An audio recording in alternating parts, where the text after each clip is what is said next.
Samsung তাদের one UI সেভেনটা already officially beta version launch করে দিয়েছে। এটা আপনারা যারা S24 Ultra ইউজ করেন তারা বেটা ভার্সনটা টেস্টিং পারপাসে ইউজ করতে পারবেন।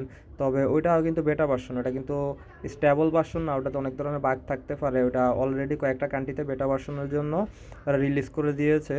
আর যারা মনে করেন S25 ইউজ করতেছেন, নতুন রিলিজ হয়েছে, ওটাতে আপনারা Android 15 বেস ওয়ান ইউআই সেভেনটা পেয়ে যাবেন। আর অফিসিয়াল কোনো এখনও অ্যানাউন্সমেন্ট আসে নাই নির্দিষ্ট যে কবে ওয়ান ইউআই সেভেনটা ওরা রিলিজ করবে। তবে ধারণা করা যেতেছে S24 Ultra ইউজাররাই প্রথমে পাবেন। মনে হয় যে ওইটা মার্চের ফার্স্টে বা ফেব্রুয়ারির লাস্টে, বাট ফেব্রুয়ারির লাস্টেও সম্ভাবনা কম, মার্চের ফার্স্টে হতে পারে। S23 ইউজাররা তারপরে পাবেন, 4-এর পরে বা এরপরে 22 ইউজাররা, অ্যাটলিস্ট লাস্টে পাবেন S21 ইউজাররা, আর সাথে S21 FE এর সাথে থাকবে। তারপরে আস্তে আস্তে আপনারা এই সিরিজের ফোনগুলোতেও স্টেবল আপডেট ওয়ান ইউআই সেভেনটা পেয়ে যাবেন, যেগুলা এলিজেবল। আর স্যামসাং তাদের S24 Ultra থেকে 7 বছরের সফটওয়্যার আপডেটের নিশ্চয়তা দিয়েছে।